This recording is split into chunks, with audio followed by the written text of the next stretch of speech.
Assalamualaikum warahmatullahi wabarakatuh.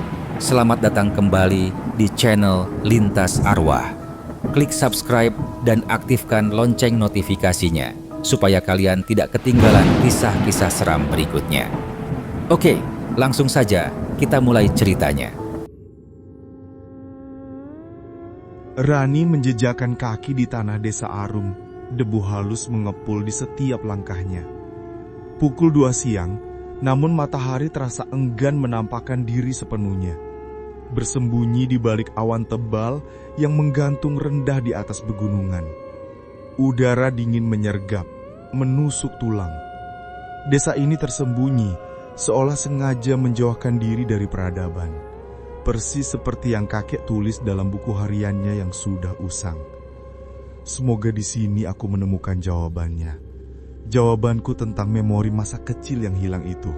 Pikir Rani, jemarinya meremas tali tas ransel.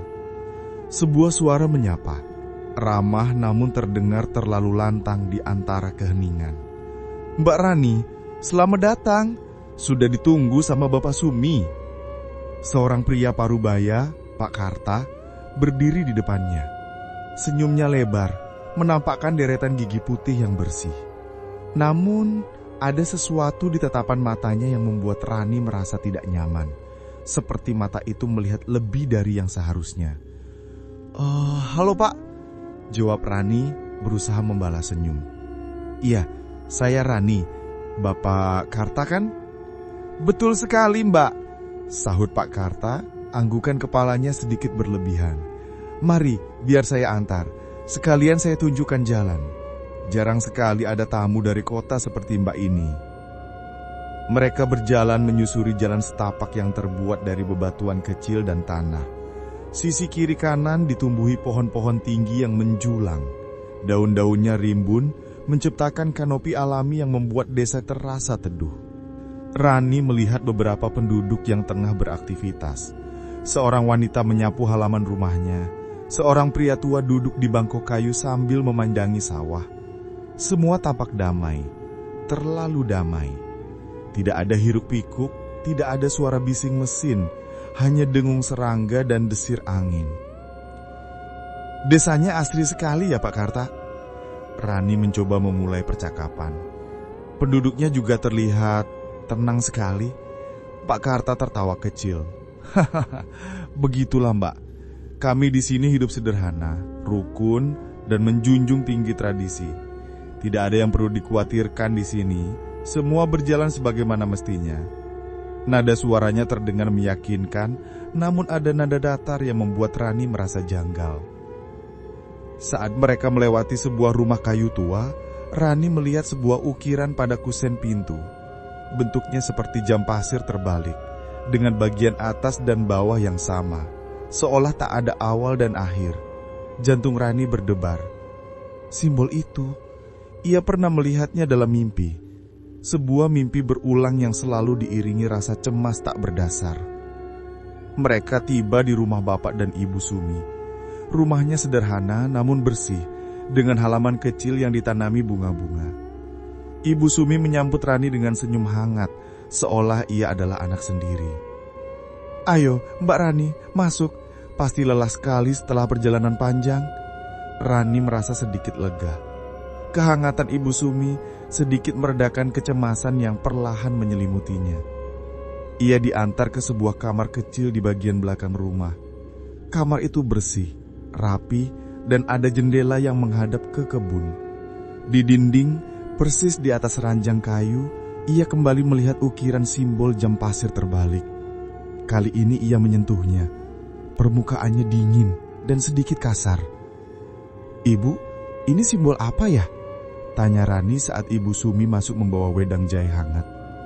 "Unik sekali bentuknya." Wajah Ibu Sumi sedikit berubah. Senyumnya menipis dan tatapannya terpaku pada ukiran itu.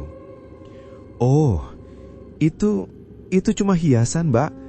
Warisan leluhur. Simbol waktu yang selalu berpihak pada kami," katanya. Suaranya terdengar dipaksakan. "Simbol keberuntungan?" Tapi kenapa Ibu Sumi terlihat gelisah saat mengatakannya? Dalam hati Rani, berbagai pertanyaan muncul. Ia mulai merasa tidak yakin. Beberapa hari pertama di Desa Arum berlalu dengan tenang. Rani mencoba beradaptasi, mengamati kehidupan penduduk. Ia melihat pola yang aneh. Setiap pagi, di jam yang sama, para wanita akan menyapu halaman mereka. Para pria pergi ke sawah atau ladang. Sore hari, mereka akan berkumpul di balai desa, mengobrol, lalu kembali ke rumah masing-masing. Semuanya teratur, tanpa celah, nyaris seperti tarian yang telah dihafalkan. Tidak ada perselisihan, tidak ada suara tawa yang lepas, hanya senyum tipis dan anggukan. Suatu pagi, Rani mencoba berbicara dengan seorang warga tua yang sedang duduk di depan rumahnya, memandangi jalanan. "Permisi Bapak, saya Rani. Saya sedang meneliti sejarah desa ini. Saya dengar dulu pernah ada wabah besar di sini ya." "Wabah? Tidak ada wabah, Neng. Desa kami aman sentosa. Cucu saya baru saja ke kota, mau kuliah. Doakan sukses ya, Neng."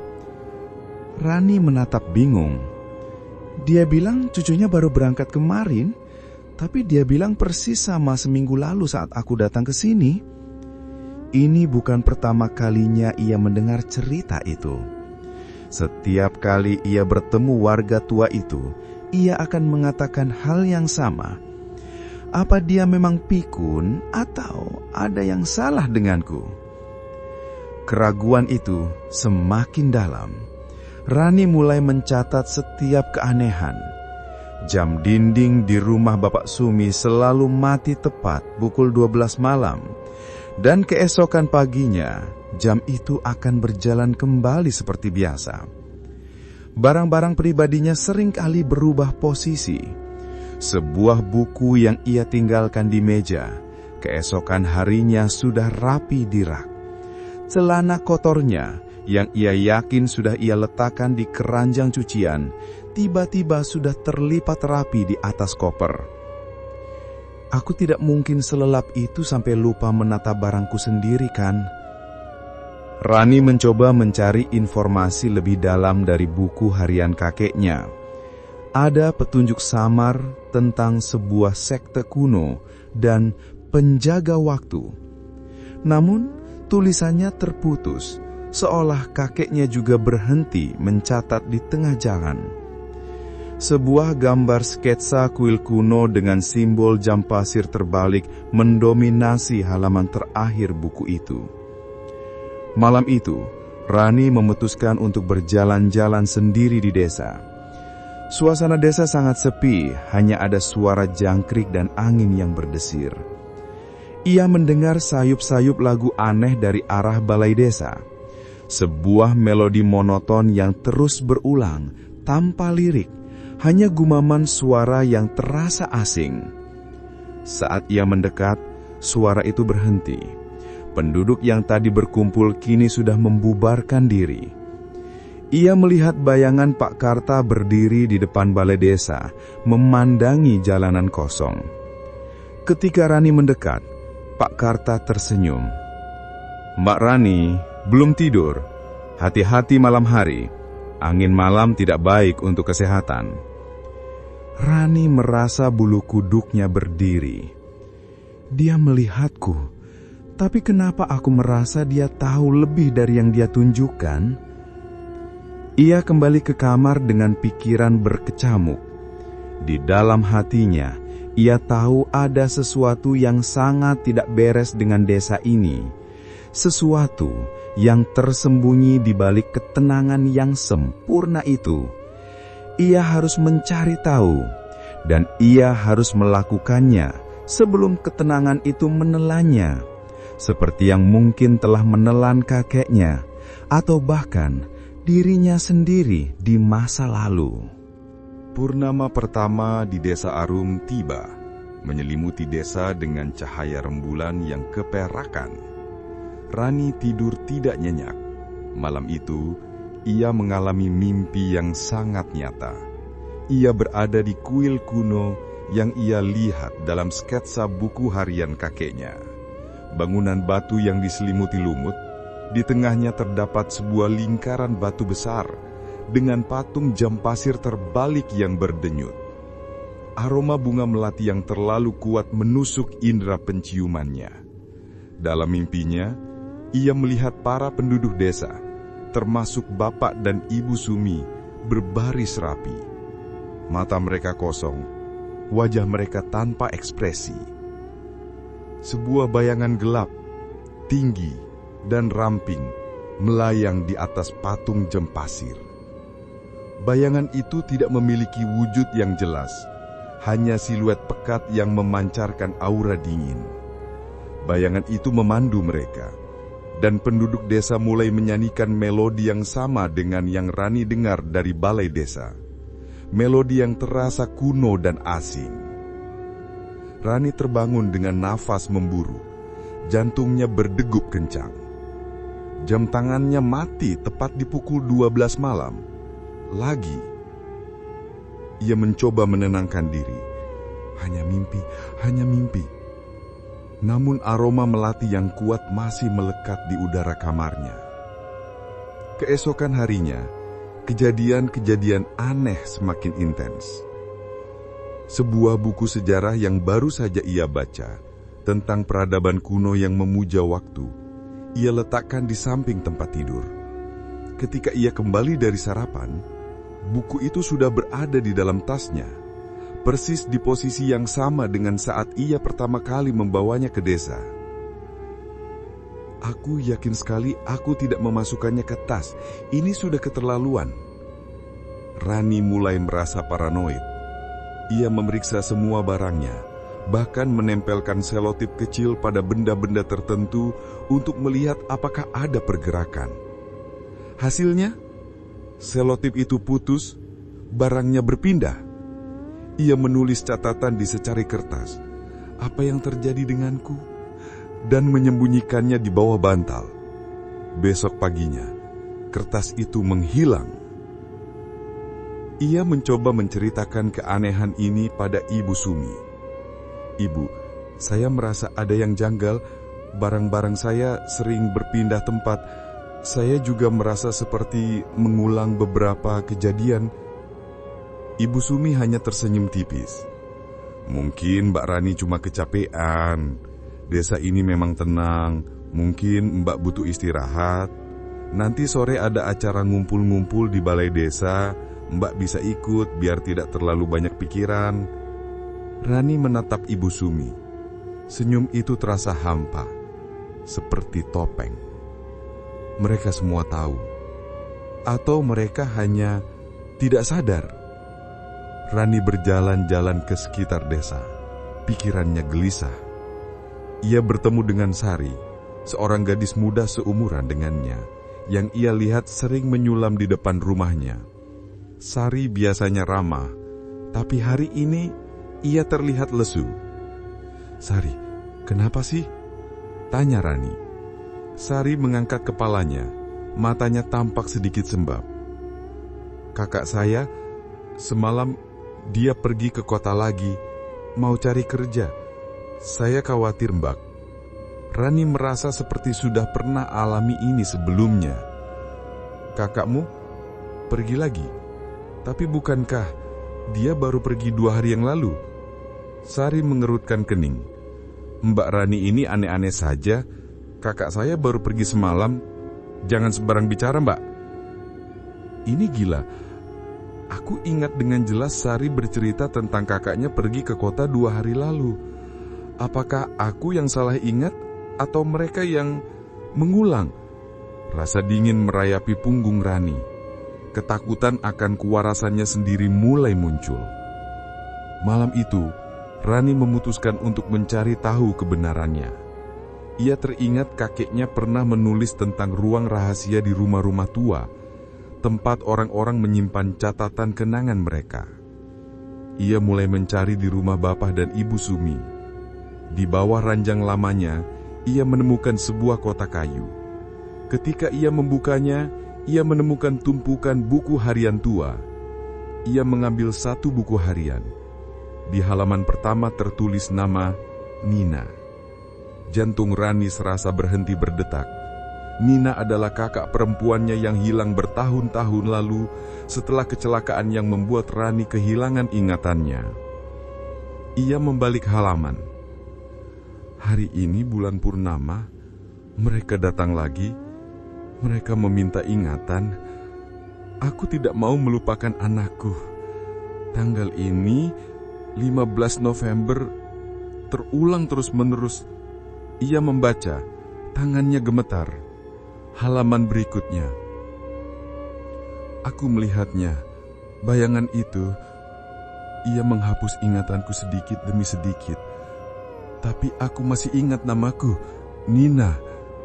Aku masih ingat adikku, Rani. Halaman berikutnya semua berhenti di tanggal yang sama, 15 November. Selalu 15 November. Setiap entry berakhir dengan keputusasaan yang sama tentang ingatan yang perlahan diambil, tentang siklus yang tidak berujung.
Setelah penemuan buku harian Nina, Rani tidak bisa tidur. Malam itu terasa panjang, diwarnai ketakutan yang tak terlukiskan. Ia memandangi tanggal 15 November di kalender, seolah angka-angka itu adalah belenggu yang mengikatnya. Nina, kakakku masih ada di sini. Pikiran itu memberinya sedikit kekuatan di tengah kekacauan mental yang ia alami. Ia harus menemukan Nina, atau setidaknya apa yang tersisa dari Nina. Pagi itu, ia menyelinap keluar kamar sebelum bapak dan ibu Sumi bangun. Ia menuju ke kuil kuno yang ia lihat dalam mimpinya. Hutan di sekitar kuil terasa lebih gelap. Pohon-pohonnya tampak meranggas, seolah waktu tak berlaku bagi mereka. Sebuah jalan setapak kecil yang tertutup lumut membawanya ke sebuah bangunan batu yang sudah sangat tua. Dindingnya ditumbuhi tanaman rambat, dan di bagian depan ada ukiran simbol jam pasir terbalik yang jauh lebih besar dari yang lain. Ia masuk ke dalam kuil. Udara di dalamnya dingin dan pengap, berbau tanah dan sesuatu yang amis. Di tengah ruangan, ada lingkaran batu besar yang kini tak berdenyut. Patung jam pasir terbalik menjulang tinggi, kusam dan ditutupi debu. Ini tempatnya, tempat di mana ingatan dicuri, tempat di mana waktu dibengkokkan. Di sudut kuil, ia menemukan sebuah kotak kayu kecil yang tersembunyi di balik tumpukan batu. Di dalamnya ada beberapa benda milik Nina. sebuah jepit rambut, sebuah kalung dengan liontin inisial N, dan sebuah foto kecil. Foto itu menunjukkan Nina dan Rani kecil sedang tertawa lepas di sebuah pantai. Wajah Nina di foto itu tersenyum cerah, penuh kehidupan. Ini Nina yang kuingat. Saat Rani memegang foto itu, ia mendengar suara langkah kaki di luar. Jantungnya berdebar kencang. Ia segera menyembunyikan kotak itu dan dirinya di balik salah satu tiang batu yang besar. Pak Karta masuk ke dalam kuil. Ia tidak sendirian. Di belakangnya ada beberapa pria yang membawa sebuah gerobak kecil. Mereka mulai membersihkan kuil, menyapu debu, dan meletakkan sesaji berupa bunga-bunga melati dan semangkuk bubur di depan patung jam pasir. Rani mengamati. Pak Karta memberikan instruksi dengan suara rendah, tapi ia bisa menangkap beberapa kalimat. Malam purnama nanti, ritual harus sempurna. Penjaga gerbang akan menerima tumbalnya. Ingatan baru akan menjadi energi baru. Tumbal, ingatan baru, berarti ada yang akan dikorbankan lagi. Rani merasa seluruh tubuhnya dingin. Ia harus segera pergi dari sini. Ia harus menemukan jalan keluar. Ia berhasil menyelinap keluar kuil tanpa ketahuan. Namun ia tidak kembali ke rumah Bapak Sumi. Ia berjalan ke arah hutan yang berlawanan, mencoba mencari jalan keluar dari desa. Ia berjalan selama berjam-jam, menembus semak-semak, melintasi sungai kecil.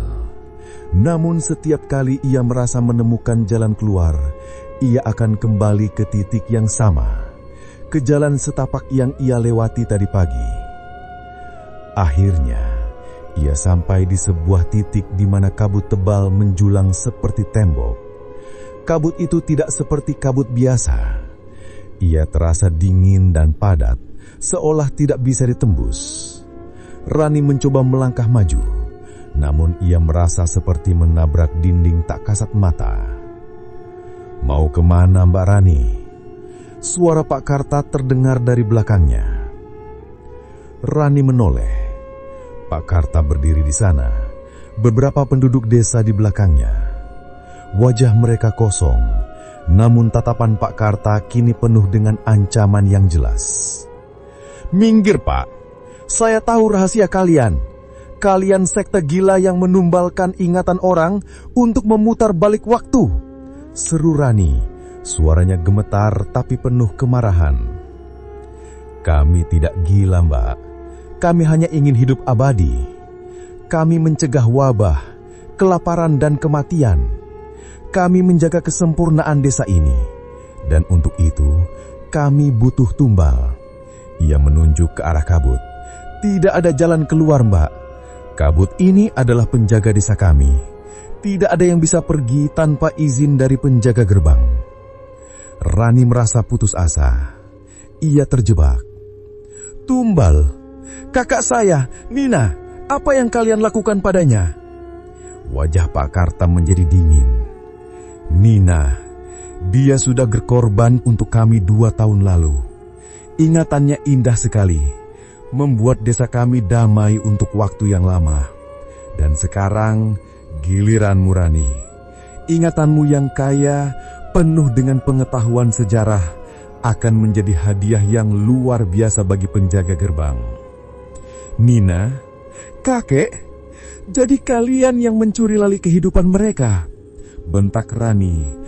Air mata mulai mengalir di pipinya. "Ini bukan mencuri, ini perjanjian," tempal Pak Karta tegas. "Entitas di gerbang waktu ini adil.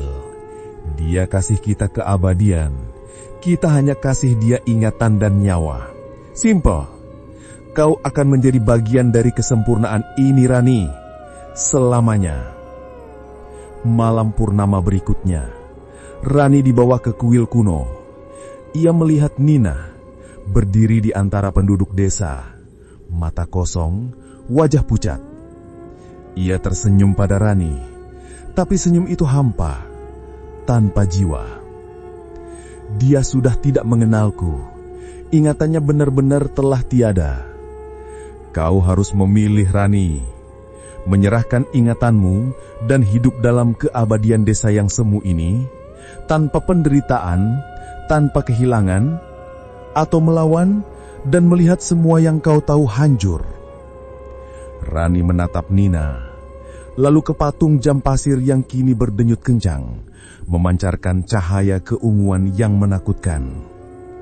Aku tidak akan menyerah, tidak setelah apa yang terjadi pada Nina dan kakek.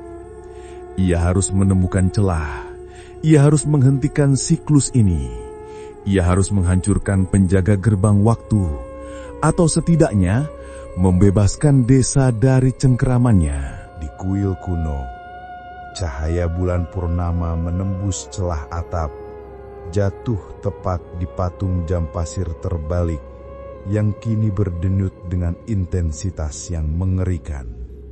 Aroma melati yang kuat menusuk hidung Rani, bercampur dengan bau tanah dan sesuatu yang amis. Ia diikat di sebuah tiang batu. Lehernya terasa kaku, seluruh tubuhnya menegang. Di sekelilingnya, penduduk desa, termasuk Bapak dan Ibu Sumi, berdiri dalam lingkaran. Mata mereka kosong, menyanyikan mantra yang berulang-ulang. Pak Karta berdiri di depan patung jam pasir, menghadap Rani. Ini saatnya, Rani. Kau akan menjadi bagian dari kesempurnaan abadi. Ingatanmu akan menjadi energi baru bagi penjaga gerbang. Kau tidak akan merasakan sakit. Kau tidak akan merasakan takut. Kau hanya akan ada. Rani memandang Nina yang berdiri tidak jauh darinya. Mata Nina memang kosong, namun ada seberkas kesedihan yang samar di sana. Atau mungkin itu hanya proyeksi dari ingatan Rani sendiri. Aku tidak akan membiarkan ini terjadi lagi. Tidak pada siapapun. Selama berhari-hari mengamati, Rani menemukan beberapa hal. Ia ingat membaca buku harian kakeknya. Ada tulisan samar tentang simpul waktu yang bisa rusak jika tidak diperlakukan dengan sempurna. Ia juga melihat Pak Karta dan beberapa tetua desa selalu memeriksa sebuah celah kecil di dasar patung jam pasir. Celah itu tampaknya adalah titik paling rentan. Saat Pak Karta mengangkat tangan untuk memulai ritual, Rani menarik napas panjang. "Kalian pikir kalian hidup sempurna?" teriaknya keras, memotong nyanyian berulang para penduduk. "Kalian cuma budak yang hidup di hari yang sama selamanya. Kalian bahkan tidak ingat keluarga kalian sendiri. Kalian lupa siapa kalian, lupa semua orang yang kalian cintai. Kalian tak punya masa depan, tak punya kenangan baru. Kalian hanyalah gema yang tersisa dari waktu yang membeku." Teriakan Rani menusuk ilusi kesempurnaan yang selama ini mereka jalani. Beberapa penduduk yang lebih tua, meski dengan mata kosong, terlihat sedikit goyah. Nyanyian mereka melambat. Rani melihat Sari, gadis muda yang ia temui. Matanya sedikit bergerak seolah ada kesadaran yang mencoba menerobos keluar. Ada celah, ada harapan. Dengan gerakan tiba-tiba, Rani menghentakkan kakinya. Tali yang mengikatnya sedikit kendur karena ia sudah melonggarkannya sejak tadi. Ia berbalik, membebaskan pergelangan tangannya. Dengan cepat, ia meraih sebuah pecahan batu yang cukup runcing di dekat kakinya. Tanpa ragu, ia berlari ke arah patung jam pasir, mengabaikan teriakan Pak Karta. "Hentikan dia! Jangan biarkan dia merusak siklusnya!" Rani mengabaikan Pak Karta. Ia hanya fokus pada retakan di dasar patung. Dengan seluruh kekuatannya, ia menghantamkan pecahan batu itu ke celah. Sekali, 2 kali, 3 kali. Suara dentuman keras mengguncang kuil. Retakan pada patung melebar, dan dari sana energi yang seharusnya diserap oleh penjaga gerbang kini memancar liar, tak terkendali. Patung jam pasir bergetar hebat, cahaya keunguan berubah menjadi pusaran badai merah dan hitam. Sebuah raunan mengerikan, bukan dari Pak Karta, melainkan dari entitas di dalam gerbang waktu, memekakkan telinga. Waktu di desa mulai berjalan kacau. Para penduduk berteriak, wajah mereka menua dan meremaja dalam sekejap. Tubuh mereka berkedip-kedip, seolah tak mampu menahan fluktuasi waktu yang brutal. Bangunan-bangunan di sekitar kuil runtuh menjadi debu, lalu berdiri tegak kembali sebelum hancur lagi. Pepohonan tumbuh subur, lalu layu dalam hitungan detik. Rani terlempar oleh gelombang energi, membentur tiang batu, tubuhnya terasa sakit semua. Ia melihat Pak Karta dan para pemuja lainnya, termasuk Bapak dan Ibu Sumi, tersedot ke dalam pusaran energi di patung. Tubuh mereka terdistorsi, terpecah menjadi partikel cahaya dan kegelapan, seolah waktu telah merobek mereka menjadi serpihan tak berwujud. Mereka selamanya terperangkap dalam kekacauan waktu yang mereka ciptakan. Nina, dengan mata kosongnya, juga terseret mendekati pusaran. Rani, dengan sisa tenaganya, merangkak, mencoba meraih tangan kakaknya. Namun pusaran itu terlalu kuat. Nina memandang Rani, dan kali ini ada senyum tulus yang muncul di wajahnya, senyum Nina yang ia ingat dari masa kecilnya. Sebuah senyum perpisahan. Nina menumba dan senyum perpisahan. Nina memandang Rani, dan kali ini ada senyum tulus yang muncul di wajahnya, senyum Nina yang ia ingat dari masa kecilnya. Sebuah senyum perpisahan. Nina, suaranya berbisik seperti hembusan angin. Rani lari, lalu Nina menghilang, terserap sepenuhnya ke dalam cahaya dan kegelapan yang berputar-putar. Desa Arum bergejolak hebat, tanah retak, mengeluarkan suara gemuruh. Langit di atas kuil menjadi hitam pekat, dan kabut tebal yang selama ini mengisolasi mereka kini menelan segalanya, bukan lagi pelindung, melainkan kekuatan pemusnah. Pepohonan di hutan tumbang satu persatu, seolah ditarik ke dalam jurang tak terlihat. Rani merangkak, menjauhi pusaran kekacauan. Ia melihat jalan keluar, sebuah celah di kabut yang kini terbuka lebar, seolah mengundangnya untuk pergi. Ia harus keluar, harus selamat. Untuk Nina, untuk kakeknya, dan untuk dirinya sendiri. Rani terengah-engah. Tubuhnya berlumuran debu dan luka gores. Ia berlari keluar dari kuil, menjauh dari pusaran kehancuran yang menggerogoti desa Arum. Di belakangnya, suara gemuruh dan pekikan yang menyeramkan perlahan meredup, digantikan oleh suara kabut tebal yang menelan segalanya. Ia tidak berani menoleh. Ia hanya berlari, menembus celah di antara kabut yang kini terbuka lebar, seolah memberinya kesempatan terakhir untuk melarikan diri.